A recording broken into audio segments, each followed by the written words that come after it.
Alright, what's up? We're having a fun project today here on the farm.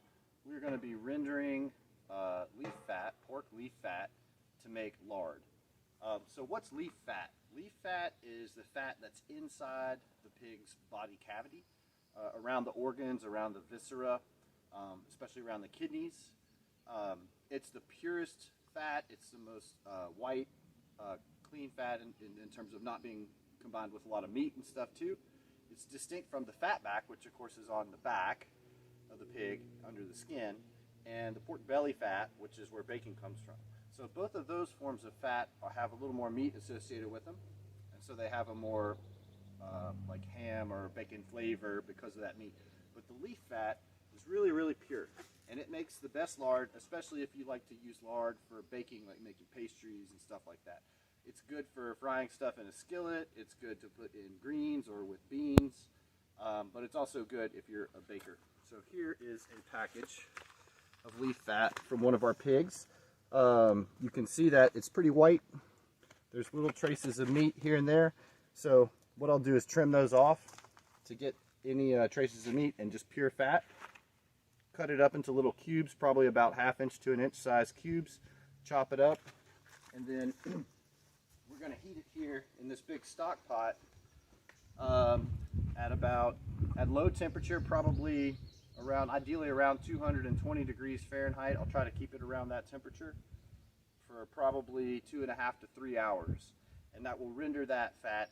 Of course, it'll be liquid, and then we'll just drain that off into some mason jars, and it will cool in the mason jars, and it will solidify and turn into the sort of lard you might be familiar with. And at that point, it's shelf stable, and we can store it more easily. We've saved up leaf fat from, I would say, probably 4 pigs, maybe 5 pigs that have been processed, and it's taken up a lot of space in our freezer. And I'm like, all right, well, let's go ahead and make a big batch of leaf lard and get that out of the freezer to free up space for more meat that we got coming in for our sales. So the first step will be, you want to add a little bit of water to your pot. If you start to put the meat right onto the bottom of the pot when it's hot, it'll kind of sear it, and then that'll cause like a bacony type flavor. We don't want that. We want the meat to heat, or the fat rather, to heat really slowly and gently. So to do that, I'm going to add about 1/2 cup of water per pound of leaf fat, and we have almost 40 pounds of packages of leaf fat. I think about 38 or 39 pounds I added up yesterday in individual packs like these. I think once I get all the meat and stuff trimmed off, we're probably looking at, I don't know, 34, 35 pounds, something like that.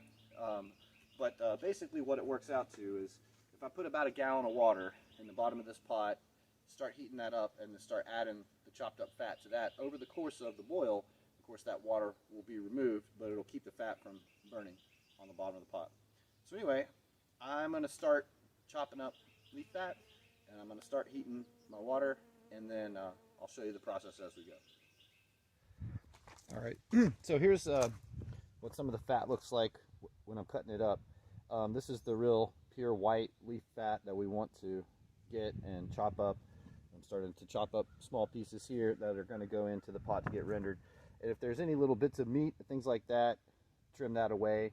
And I also wanted to show, there is typically associated with these pieces of leaf fat is there's a membrane on one side of it like this, and I need to peel that away and not put that in there, because that would provide some kind of flavors and stuff that we don't necessarily want, although it would make cracklins, which are nice.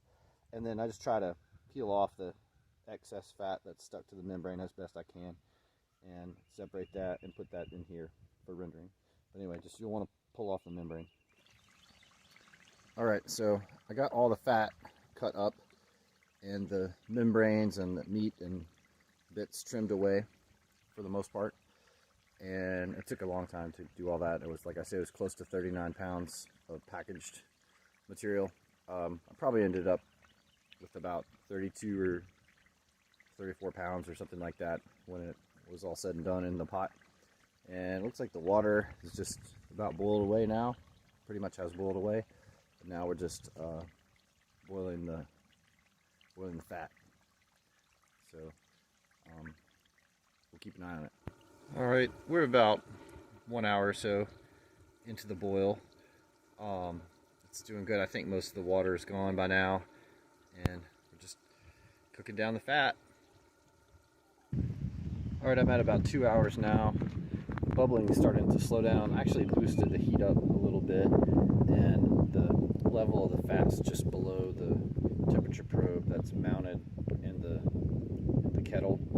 So I stuck another probe in there so you can see it's right at about 225 now. That's pretty much where I'm trying to keep it, not really go much above that. And I'm just going to keep going like this and let it bubble for a while longer, and then start draining it off into mason jars. All right, it's been about 4 hours of heating here with all the fat in the pot. You can see that the bubbles have become more kind of frothy and small. I'm going to strain the cracklins out and get them separated. You can see the temperature is just below 250 now. I've been trying to keep it around 225 or a little over. Yeah, about 4 hours. I'm going to strain it out and then start to drain off the liquid lard into mason jars and then let it firm up overnight. All right, the total yield here was about 30 pints. I mistakenly bought some quart jars. I meant to do it all in pint jars, but I got 24 pints and 3 quarts. So that's about 30 pints. And it's pretty clear, as you can see. This is already starting to congeal down here at the bottom, but overnight these will all turn white. We'll look at them in the morning.